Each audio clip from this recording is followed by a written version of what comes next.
Have you ever got yourself into a bad situation and thought, what in the world have I got myself into?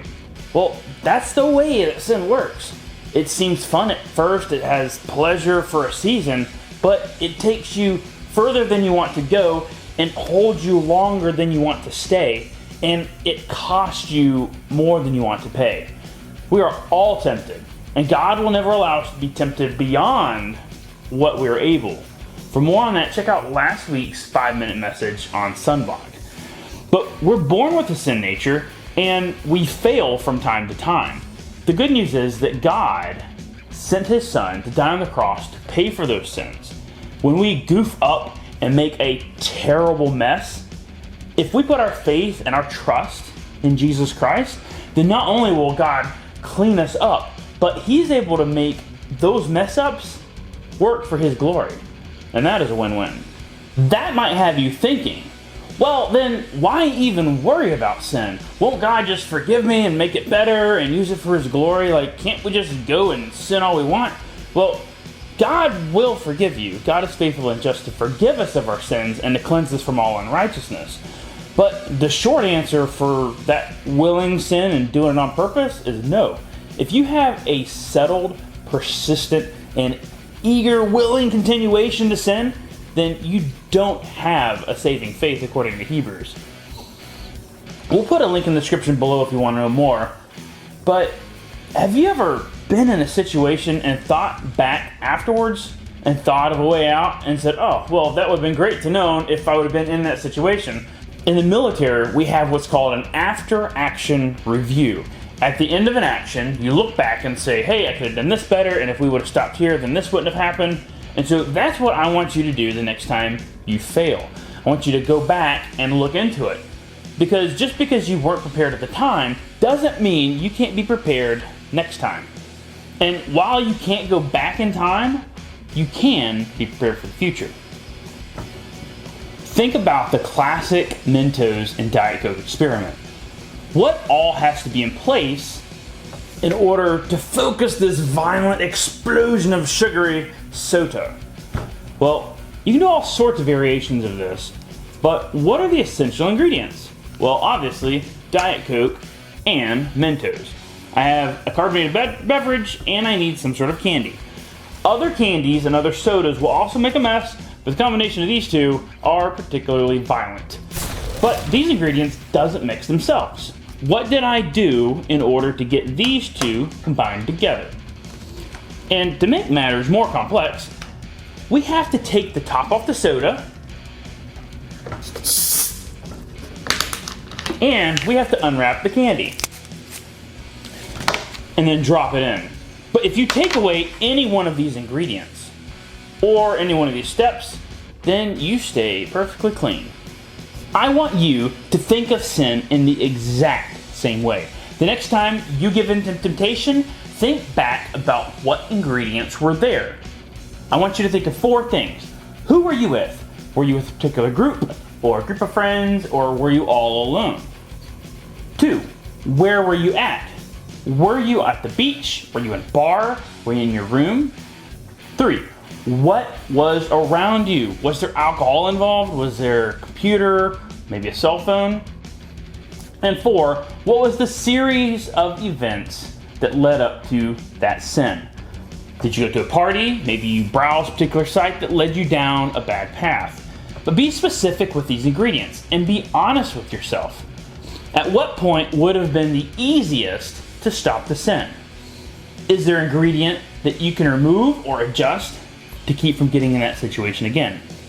I believe in you, and you can do this. And more importantly, God is with you. I want to equip you with a tool that you can use when you are right on the brink of sin.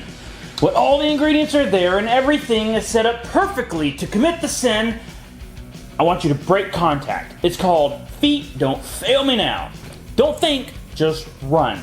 We get a great example of this in Genesis chapter 39, when Joseph was targeted by his master's wife for an adulterous affair. She tempted him day after day, but Joseph held firm to his convictions. And not only did he refuse her, but he refused to even be around her. But one day, she caught him by the cloak and tried to get him to sin. But do you know what he did? Feet don't fail me now. He left his cloak in her hand and ran out of the house. He threw it in high gear. Feet don't fail me now. He didn't think about it. He fled. Our verse this week is 2 Timothy 2:22. That's got a lot of twos in it, so it should be easy to remember. And it says, "Flee also youthful lust, but follow righteousness, faith, charity, peace with them that call on the Lord out of a pure heart."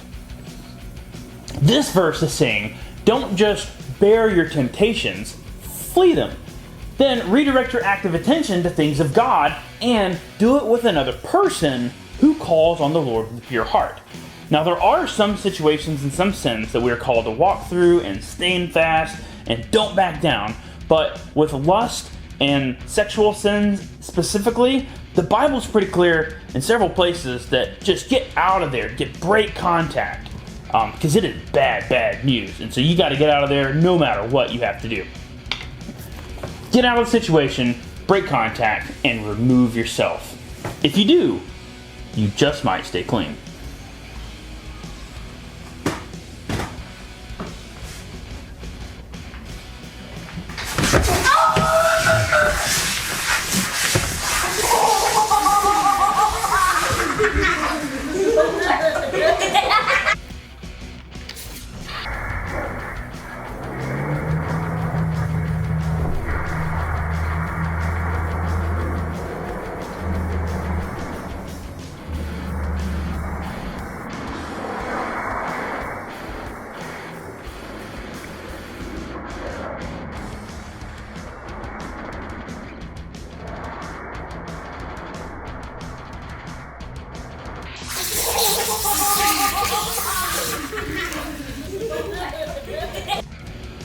Wow, that went a little bit further than I thought it would.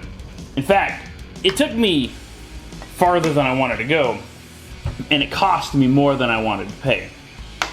I knew this would make a mess, but I didn't know how long it would last, and I didn't know how violent it would be.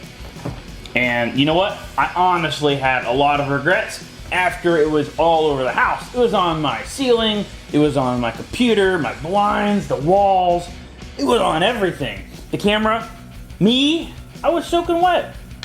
And I had a lot of regrets afterwards. And I said, well, this is not a good idea.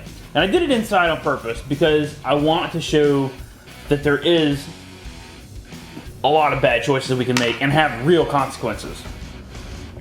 But in this scenario, where do you think would have been the easiest way to stop the sin from happening? Because they don't just mix themselves. I had to take the cap off, I had to unwrap the candies, and then I had to drop it in. So I think that if you're ready to drop it in, then that's pretty hard to stop. And I might even slip up and really goof up and get into a pickle there. But I had to take the cap off, and my kids can't take the caps off. My 4-year-old, he has a really hard time taking a cap off a 2-liter. Trust me, after he watched this experiment, he tried. And the Mentos are easy to get into, but I had to go to the store and buy them or find them laying around the house. But maybe the best thing I could have done is not having this stuff in my house at all.